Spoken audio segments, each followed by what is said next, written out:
Hello, welcome to A VO's Journey. My name is Anthony, and this show is about helping you. Didn't expect that, did you? You expected the up-and-coming voice actor one. I thought, hey, it is about helping you no matter what, no matter whether you're new or upcoming.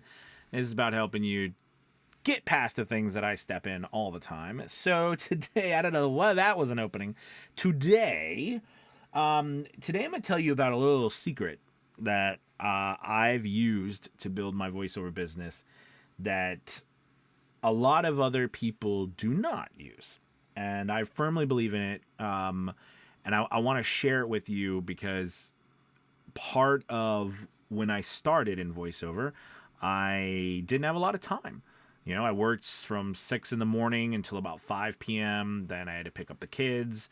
Then my wife and I, we made dinner. Then we had spent some time with the kids, put them to bed. And I spent time with my wife, put her to bed because I had to stop going to bed at the same time with my wife and working at voiceover.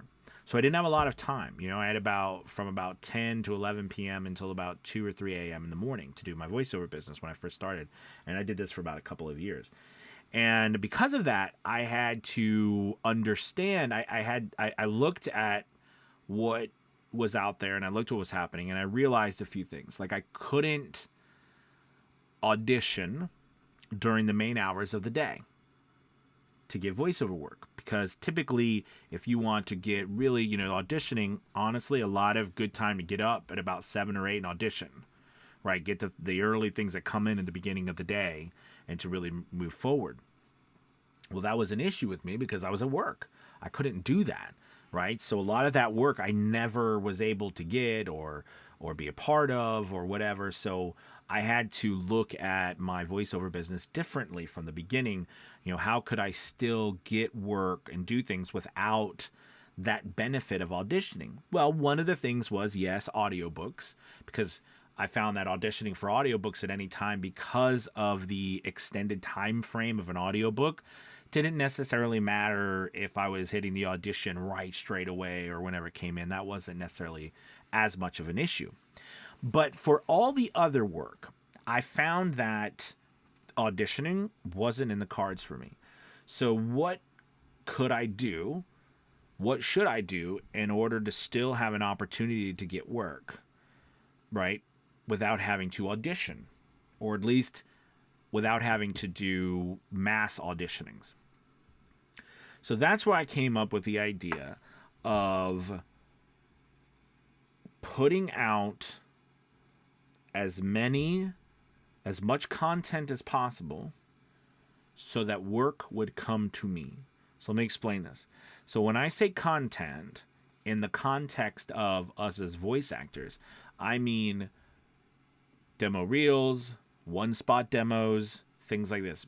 Building a large portfolio of examples of your work that you could possibly do. Especially when you're starting, you don't have actual work that you've done, but you've got to build it.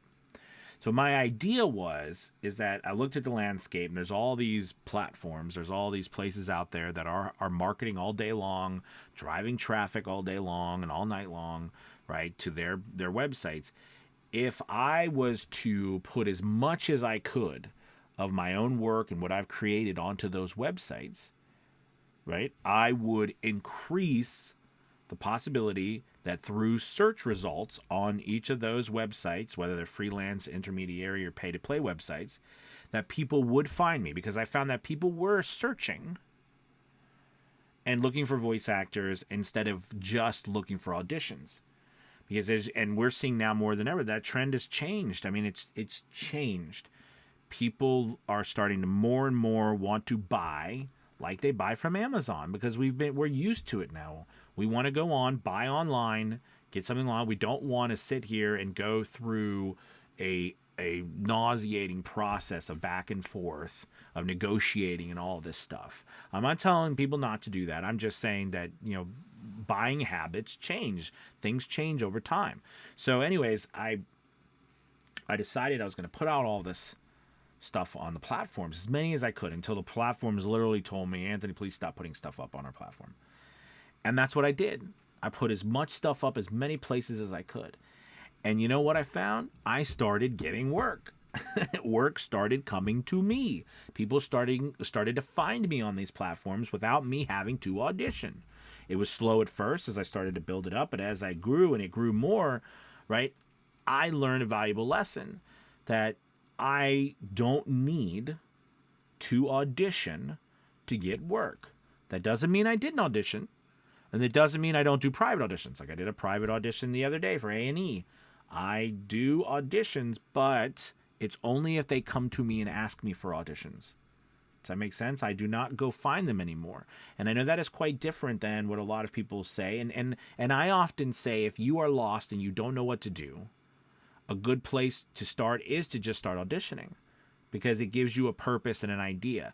But for me, in my situation, when I started, I didn't have that luxury because of my schedule. So I had to do something else. I had to work things on my time, right? So I could do what I could do, and I could put it places and let the websites and everything do their own thing and bring the work to me. And I found that ended up growing my business really well, because if you have the ability to, if you physically have the time and the ability to audition 20 to 40 times a day, that's not a bad thing. You'll get work over time. Absolutely. Okay. It's a numbers game. It's an average game. You have to understand, if you do X amount of auditions, you will get a job. The law of the universe is averages. Okay. However, if you don't have the time, the ability to do that, then you got to find another. You got to have a solution to that challenge. And that was my solution. And I'm here to tell you it worked. So what I coach a lot of people is that's what I want for you. Business to come to you. Does that make sense? So to do that, you've got to get yourself out on these platforms. Start, and it's a daunting task, I know. And you don't have to wait till you get to this mark. But start by creating 100 demo samples, single spots / reels. Start by creating 100. Again, you don't have to wait till you get to 100 to start putting them up places. But start creating as much as you possibly can on different categories, right? Like TV, radio, social media ads, meditation, documentaries, e-learning, podcasting, character, video games, anime, cartoons, audiobooks, and then there's niches, like all these different categories. Start creating sample spots, demos for each one of them, multiple ones. That will give you a way to put up stuff in a lot of different places on your own time, not on someone else's time when they want you to audition. And this will give you a leg up too down the road, because it will grow and it will be a snowball effect, right? We have like an army of demos out there working for you. Okay, because the platforms themselves are spending buku money to market you and their platform. So the more you have on there, the more of a chance you have to get work. All right, you guys, thank you so much for watching. I'm going to end it here today. Make sure you hit that like and subscribe button. And don't forget, we've got 2024 coming up. Check out Avio's Journey Elite Academy. We've got a really cool special that's going to be starting right in the beginning for 2024. So I will be sharing that with you. But make sure you check us out. We'd love to have you join. There'll be a link below. And I'll see you soon. Have a good day, everybody. Bye-bye.